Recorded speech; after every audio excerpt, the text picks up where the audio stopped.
Oh, there you are. Come on, come closer. Let's start this journey together.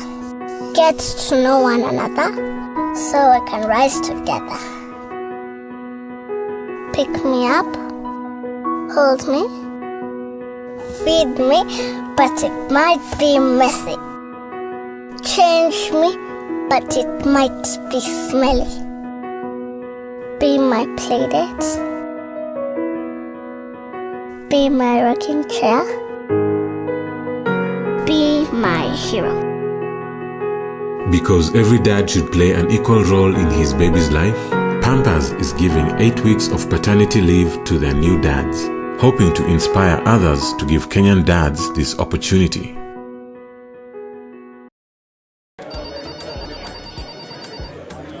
Hello 22bet. Oya ni aje? Poa sana. Unasikia naenda kuingia kwa account yangu napata kuna maziwa rada? Oh, hiyo ni Euro 2020 cashback. Tunapeana 8% kwa kila game ya Euro. Hadi kwa kila game? Hata zenye zimekunywa maji. Sasa nyinyi ndio mabazeng. Itabidi hadi nimechapia mbogi. Cheki Mamorio. Unasikia kuna 8% cashback ya nini ya Euro ya 22bet. Get 100% bonus on your first deposit now. SMS join to 29252. 22bet. Tucheze, tushinde. 22.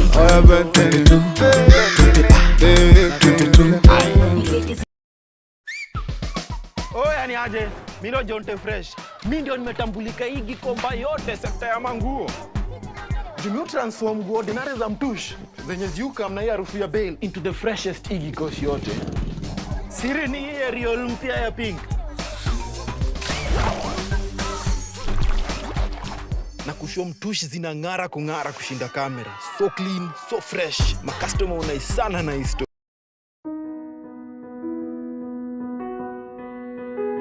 Oh, there you are.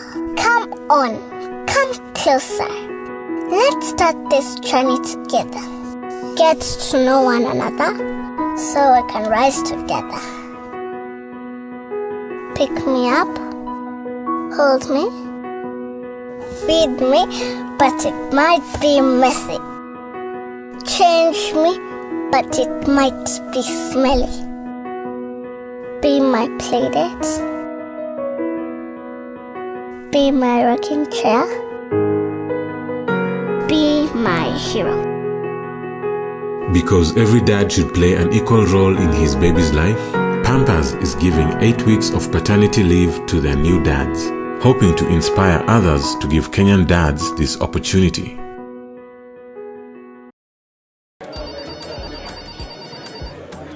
Hello 22bet. Oya ni aje? Poa sana. Unasikia naenda kuingia kwa account yangu napata kuna maziwa rada? Oh, hiyo ni Euro 2020 cashback. Tunapeana 8% kwa kila game ya Euro. Hadi kwa kila game? Hata zenye zimekunywa maji.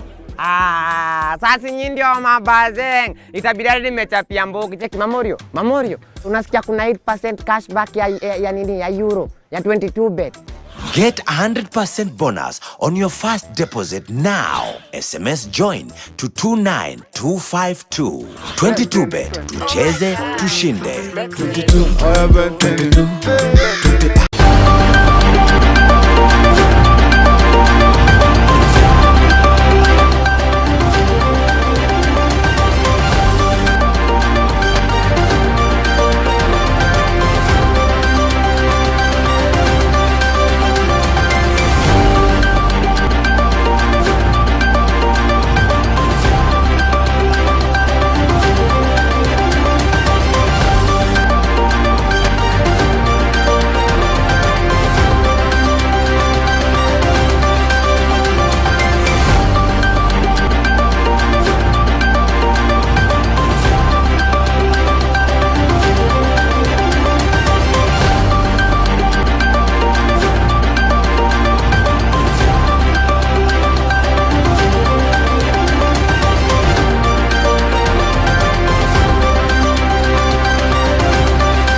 a beautiful Saturday. Thank you so much for tuning in to Maisha Television. This is Maisha Prime Weekend. My name is Bishabi Jr.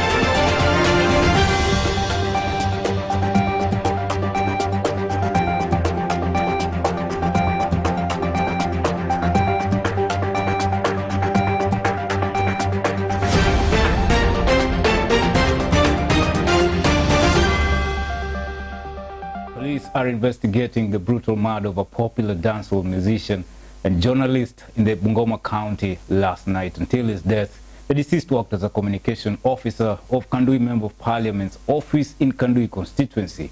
Peter Ochieng was brutally murdered a few meters to his residence at Sonar estate in Bungoma by a gang of men armed with machete who left with his phone and camera. His lifeless body was discovered around midnight, lying in a pool of blood. Horrific photos and videos that went round from that midnight time showed the hand of the deceased slashed with a panga, and he had a deep cut at the back of his head, what many believe led to his loss of life. He has been eulogized by his boss, Kandui Member of Parliament Wafula Mnyinyi, as a hard-working boy whose life was cut short by evil people who had evil intentions. The horrifying incident has grabbed the attention of Bungoma dwellers and those across the nation, given that the brutal machete killing of Peter Ochieng that took place on a roadside in the late night of this Saturday is a horrific one. Alikuwa ameshaitisha, ametumana, ameita boda imekuja. Walikuwa na driver wangu mwingine ule tulikuwa tumetembea na yeye siku yote, tulitoka na yeye Nairobi na pia walikuwa wanaenda pamoja Biketi. So Biketi akachukua bodaboda moja na Storm akachukua bodaboda nyingine. Na kwa sababu hakuwa na pesa loose, Sebastian akamlipia hiyo bodaboda na M-Pesa. So ule boda alikuwa anaitwa someone Elias. Zaga Burikito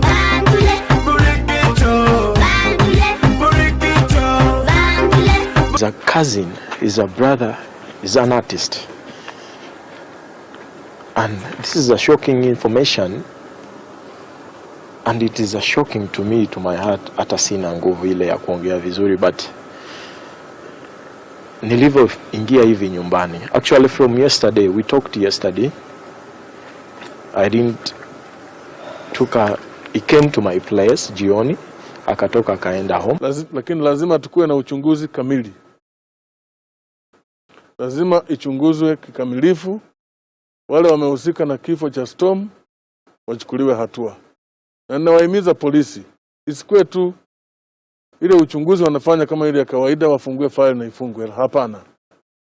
They must get to the root of this. We have leads. The bodaboda who was to take Storm home, iko contact yake, iko simu na majina, alilipwa na M-Pesa. Now, school in Bungoma County is grappling with unique challenges after reopening on Monday. Luanda Boys and Girls Secondary School parents are facing hard economic times in fulfilling their fee mandate for their children. However, both principals, together with stakeholders, are doing everything to survive the challenge and more so appealing for support. Stella tells us more. Luanda Boys and Girls Secondary School parents are facing hard economic times in fulfilling their fee mandate for their children. The schools aim to prepare students to make a positive contribution to the development of the society is threatened by numerous challenges. Top on the list being fees, since most parents depend on agriculture, which has largely been affected by late harvesting, as narrated by the Luanda Girls Secondary School staff. Mr. Wafula Stephen is a teacher at Luanda Girls. Shida ambayo tunapata ni kwamba wakati huu ni wakati mgumu kwa wazazi, ni wakati wa njaa, wengi watafuna vyakula. So tunaona kwamba kulipa school fees ni kama ni tatizo sana, lakini tunaambia wazazi ambao kuna watoto ambao waliitwa kuja Luanda Girls ya kwamba shule yetu ni mzuri, na kuja tutaongea kwa sababu tunatarajia kupata wanafunzi 200 mpaka 250. Tuko na nafasi ya kutosha, tuko na madarasa ya kutosha, tunahitaji wanafunzi ambao watakaa humo darasani. Na upande mwingine tunaona ya kwamba shule yetu iko katika maeneo iliyo mazuri, environment ni mzuri. The Luanda Girls principal, in a lenient tone, has teamed up with parents to find an amicable solution to ensure that children are not turned away due to lack of fees by preparing payment plans with parents. My name is Olga Ogonya. I'm the principal of Friends School Wonder Girls.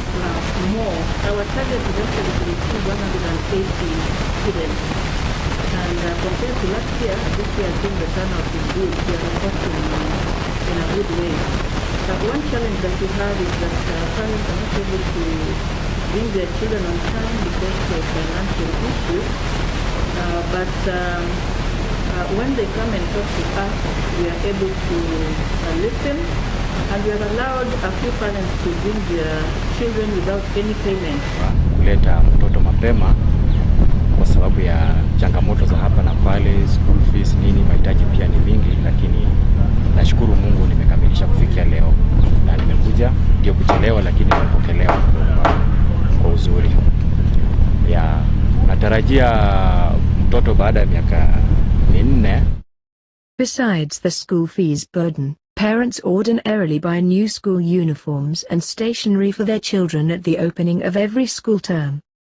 Additionally, they will be required to spend more to ensure that their children learn in an environment that is safe from COVID-19 infections, which could come with demand for higher fees to finance social distancing infrastructure. The reopening of schools on Monday indicate that the Education Ministry pushed the cost of complying with COVID-19 health protocols to the parents, who may also have to equip schools with the required hand-washing points. Something that has become the biggest challenge to the counterpart school Wonder Boys. Lack of enough water for essential use is touted as the biggest challenge. The school also received students as far as from Nairobi, Machakos, and Kiambu counties. Kwa majina naitwa Wachia Robert. Mimi ndiye naibu wa mwalimu mkuu wa shule hii, na nataka kusema yafuatayo kuhusu usajili wa wanafunzi wa kidato cha kwanza.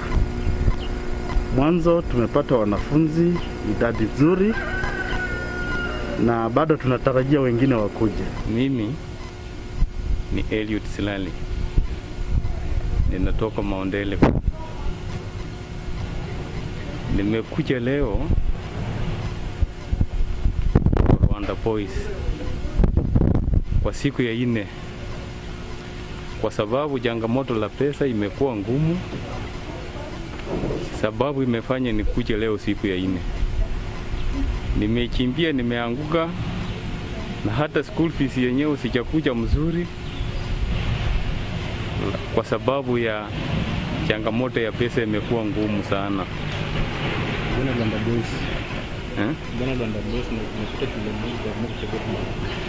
nimekuja Rwanda Boys kwa sababu mtoto alichakuliwa kuja hapa, si kutaka nipoteze jinsi ameitwa Rwanda Boys. Ndiyo sababu nikakuja Rwanda Boys.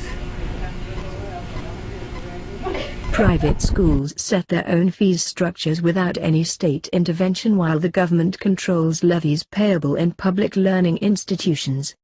Parents with learners in national public secondary schools and extra-county boarding schools in Nairobi, Mombasa, Nakuru, Kisumu, Nyeri, Thika and Eldoret towns, which are classified as Category A, pay 53,554 shillings annually, with the government topping up 22,244 shillings. Other public secondary boarding schools, including extra-county schools in Category B, pay 40,535 shillings to add to the government capitation. All secondary special schools are categorized as national schools and receive an enhanced capitation of 57,974 shillings per learner, with the parents expected to pay 12,790 shillings per year. Public primary schools and day secondary schools are theoretically fully state-funded, but parents incur charges for meals and other levies approved by the Ministry of Education. The government has been non-committal on provision of face masks for learners in public schools. Education Cabinet Secretary George Magoha on Monday appealed for donations of face masks for learners from poor backgrounds. Reporting for Maisha Television, I'm Stella.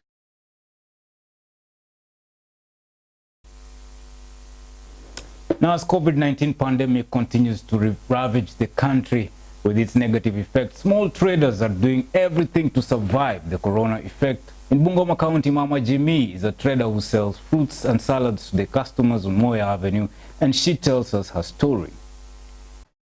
It is proven that COVID-19 pandemic has ravaged the Kenya's economy, as many businesses have deteriorated due to imposed protocols by the Ministry of Health to curb its spread. Mama Jimmy is a business lady in Bungoma town who sells fruits along Moi Street, and here is her narration on the effects of COVID-19 on her business. Jina naitwa Mama Jimmy, mkaaji wa Bungoma. Hakika ugonjwa huu wa corona imeweza kurudisha kazi zetu nyuma sana. Unapoona hata wateja hawakuji vile walivyokuwa wakija, kwa sababu imeweza hata kuadhiri makazi zetu, ambapo wengi hawezi kupata nafasi ya kuja kununua. Karibu mzee. Ugonjwa huu umeweza kuadhiri makazi zetu. Hakika hatuuzi vile tulivyokuwa tukiuza, kwa sababu kazi imeweza kurudi chini. According to Mama Jimmy, the number of buyers have decreased due to the protocols that have been imposed to curb the COVID-19 pandemic, and thereby losing business respectively. Hapo nyuma wateja walikuwa wengi, na unavyoangalia mjui corona iliweza kutoa wengine katika makazi zao. Unapoangalia katika meza hii, wanunuzi na wakulaji ni wachache, hawakuli vile walivyokuwa wakila. Hakika ugonjwa huu umeweza kuadhiri na biashara zetu. Although business is not booming, Mama Jimmy says that her obedience to the Ministry of Health's directives is paramount to curb the pandemic. Mama Jimmy has followed all protocols of COVID-19 to prevent any way that the COVID-19 virus can be spread during her business every day. Wateja wanapokuja lazima wajisanitize kwanza. Unaona hata wateja wangu wengine wanakuja na barakoa, wanapofika mjue uwezi kula ukiwa na barakoa kwa mdomo, unatoa barakoa unapokula, unapomaliza tena barakoa unaweka, alafu wengine wakishamaliza kukula pia wananao wakienda. Social distance, unapoona mziketi zangu kuna social distance kidogo kwa sababu ya idadi ya watu ambao tumeweza kuwapata. She says that it has now become very expensive to get the fruits and other amenities that she needs to keep her business running. Vitu ambazo tunazozitegemea ni vitu ambazo zinaharibika. Soko inapokuwa chini, ununuzi unapokuwa chini, zinaharibika na tunatupa, na hiyo ni hasara. Echoing the bottom-up narrative, she's calling on the national and county assemblies to provide grants to smaller businesses and small businesses owners for them to be able to sustain their businesses. Hasa hizo ndio changamoto ambazo tunapata. Baadhi ya changamoto ambazo tunazopokea. Kitu ambacho ningeweza kuchangia, waweze kumbuka wanabiashara hawa wadogo. Kama kuna mkopo ambao wanaweza tenga kando kwa sababu ya wanabiashara, tunaweza furahi. She is also urging the county government of Bungoma to expand the Bungoma town infrastructure to pave way for investors and more investment. Alafu wakiweza kupanua pia soko ili tuweze kupata bidhaa zingine kutoka town za nje. Asante. Kutoka town za nje. Soko inapopanuka tunapata wanunuzi na wale ambao wanaleta mali kutoka town zingine, alafu soko inapanuka, soko inapata pesa. Lakini soko inapokuwa ndogo, umejua sasa wale ambao wanatamani walete bidhaa zao huku wanaona nafasi ni ndogo, wanashindwa. Sababu wanapokuja katika soko zetu wengine wanatumia magari kubwa kubwa. Sasa unapopata nafasi mahali pa kuweka vitu zao na kununua, uchumi akaunti yetu itainuka, soko hili itapanuka. Hakika hata sisi tutafurahia biashara ambayo tunafanya. Now, a 10-year-old child has died by suicide in Molo, sparking a call to the government to look into the state of mental health in schools. This comes in the wake of increasing suicides among school-going children This cause was cemented during the funeral of the 10-year-old who died by suicide last week. Leaders have urged the Ministry of Education to ensure that teachers and learners are in the right frame of mind to deal with the academic and social pressures, especially at this time of COVID-19 pandemic. Tuko na machinery zote, ijulikane ni shida gani iko na watu wetu wa Kenya. Kama ni depression, watu wetu wasaidiwe. Kama labda wanahitaji counseling, afadhali hata serikali iweze kuajiri watu wengi wa kufanyia watu wetu counseling, ili watu wetu waache kujiua ama kuuana ovyo ovyo. Tunataka sana ministry iweze kuangalia how best wataweza ku reorient hao watoto wenye wamekaa nyumbani for more than 1 year, ndio waweze hata kama ni kutafuta mwalimu mmoja ama ku recruit another psychologist ama mtu mwenye ataweza kuongelesha wanafunzi na wawape mawaidha na wakaribie, kwa sababu we are not ready to lose children when we release them to school. Now, a section of politicians in Kisii and Nyamira counties allied to the United Democratic Alliance Party have said the bottom-up economic model is likely to be implemented if Deputy President William Ruto wins the coming general elections. The leaders, led by North Mugirango Member of Parliament in Nyamira County, Joash Nyamoko, claimed that the economic model proposal document, which captures the potentials in agriculture and tourism, was formulated by a 10-member committee of professionals drawn from the two counties. The MP said the two counties have untapped potential in various aspects, stressing the model is geared towards empowering grassroots people to boost their economic lives and contribute to the country's economic growth. So what you're saying is that instead of concentrating on capital-intensive projects or programs, we go to labor-based. And the president has the discretion to either take in the advice or not do it. So what we are saying is that this is what he intends to do when he comes to power in 2022. And that's what we are trying to work on. Actually, we are just at the base. Wale watu wengi ambao on the bottom of the pyramid, ambao ni wale mama mboga, wale ambao ni big pig, wanapeleka pikipiki, wale ambao wana biashara kidogo kidogo kuuza tamutamu kwa barabara, hao tunataka tuongeze katika rasilimali zote ili tubadilishe ile imekosa kufanya kazi, ambao hata wenzetu sasa hivi wanafanya mambo mengine wanasema wanataka wawe na continue kuwa na trickle down effect. Trickle down effect ni tone kidogo inateremka kutoka juu, itakapofikia mwananchi kule chini itakuwa imekauka. Tunataka kwamba hela zitoke juu ziache kujenga wa mashinani ambao ni zaidi ya milioni 15 wapate uwezo wa kujiajiri, kupata nafasi ya kujipatia rasilimali yao, na zaidi ya hapo wa create employment and jobs. Gusii iko na uwezo wa kukuza utalii. Kwa njia gani? Njia moja ni hii, kwamba tulikuwa na maeneo ya kuvutia watalii wa ndani na wa nje, kule Manga, kule Gucha. Kwa hivyo sisi tunataka wale watu ambao wana uwezo wa kufanya biashara waweze kujenga hoteli, na katika harakati ya kujenga hoteli vijana wetu watapata kazi. Na wala kina mama mboga ambao wanakuza mboga kule mashambani wataweza kupata soko ambapo watauza zile mboga.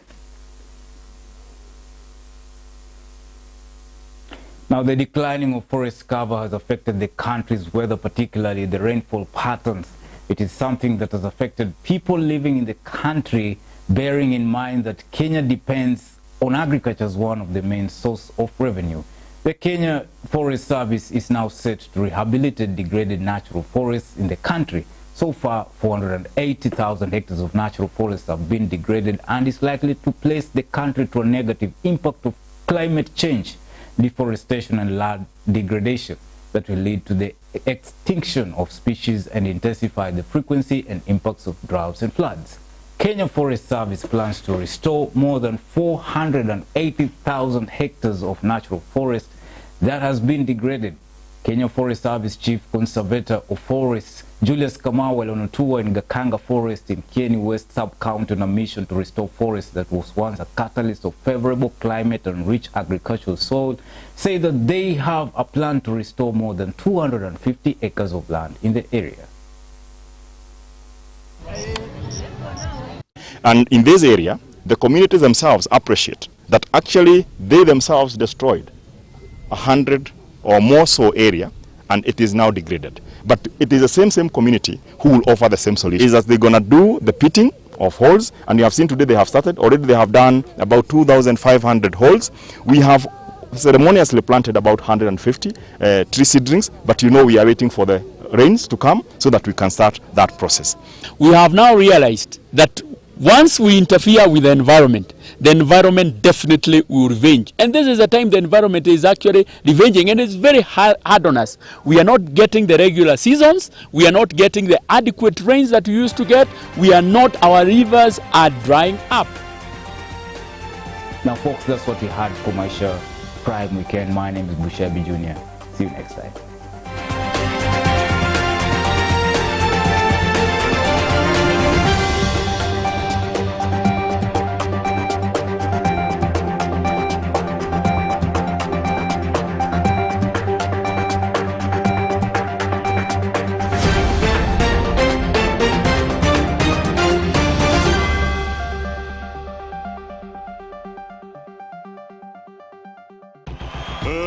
Let's get ready to rumble!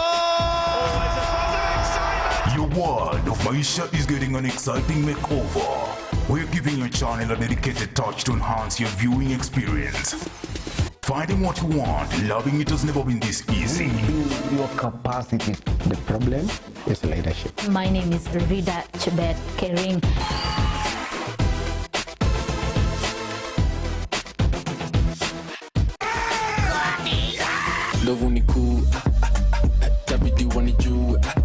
Welcome home to your dedicated channel, where you choose it, watch it, and love it.